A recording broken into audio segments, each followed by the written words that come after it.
Okay, pag-usapan natin tong isang kwento mula sa nakaraan. Pero grabe, ang bigat ng babala nito para sa atin ngayon.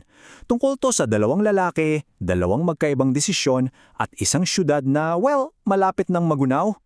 Dito pa lang, makikita mo na agad yung contrast. Si Abraham, sinasalubong yung mga bisita niya, katanghalian tapat, di ba? Kitang-kita lahat, maliwanag. Pero yung pamangkin niya, si Lot, sinalubong niya yung sa kanya papalubog na yung araw habang dumidilim sa Sodoma. Parang clue na agad to sa kung anong klaseng lugar yung pinasok niya, di ba? Puno ng anino, puno ng kadiliman. At hindi lang yan, pati yung hospitality nila magkaibang magkaiba. Yung kay Abraham, relax lang, masaya, parang fiesta. Pero yung kay Lot, naku parang nagmamadali, puno ng tensyon. Alam mo yung pakiramdam na, kain na kayo agad, dali, bago pa may mangyari? Ganon, parang may laging panganib eh. So bakit ganun kalaki ang pagkakaiba nila? Well, ang sagot dyan ay nasa kung saan at kanino nila piniling idikit ang sarili nila. Dito talaga papasok yung ideya na kung paano tayo hinuhubog ng mga taong nakapaligid sa atin at ng lugar na tinitirahan natin. Si Abraham kasi, ang tawag sa kanya ay kaibigan ng Diyos. Ibig sabihin, sobrang lapit nila sa isa't isa na sinasabihan siya ng Diyos ng mga plano niya. Kasama na yung plano na hatulan ang Sodoma dahil sa kasamaan nito. Okay, at ito yung talagang, alam nyo, nakakabahala. Tingnan nyo to. Yung pagpasok ni Lot sa kultura ng Sodoma, hindi yan biglaan. Dahan-dahan, parang slow burn. Nagsimula lang siya sa malapit sa Sodoma, tapos lumipat na siya sa loob ng Sodoma. At sa huli, naging isa na siyang pinuno doon, nakaupo sa mismong city gate. Unti-unti siyang nilamo ng sistema.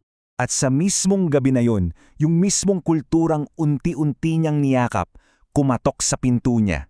Dito na ngayon masusubok kung sino ba talaga si Lot. At para maging malinaw, hindi lang to ilang mga lasing o basagulero ha. Sinasabi mismo sa kwento na halos lahat ng lalaki sa syudad, mula sa pinakabata hanggang sa pinakamatanda, galing sa lahat ng sulok ng lungsod, iisa lang ang gusto, ang bastusin ng marahas yung mga bisita ni Lot. Grabe di ba? Buong community, iisa ang masumang balak. So sa simula, may moment of courage si Lot, di ba?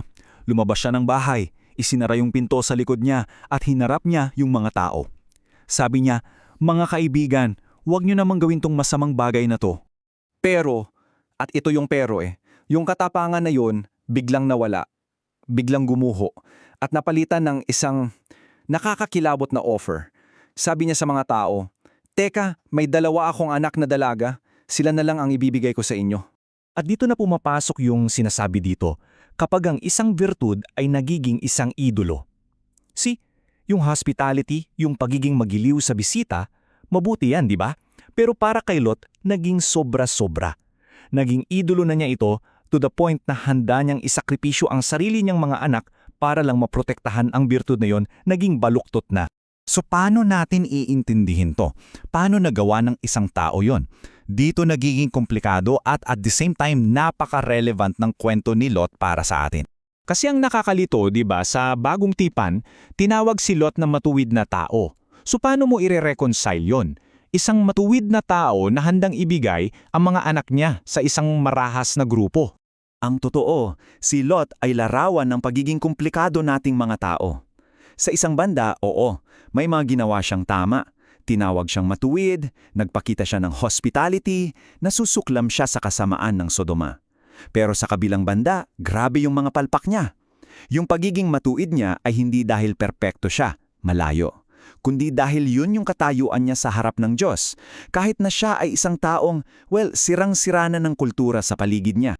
Kaya yung pagliligtas sa kanya ng mga anghel, at ito yung pinakaimportante, hindi yun premyo, hindi yun bayad sa depektibo niyang katapangan, yun ay purong awa at biyaya lang talaga ng Diyos.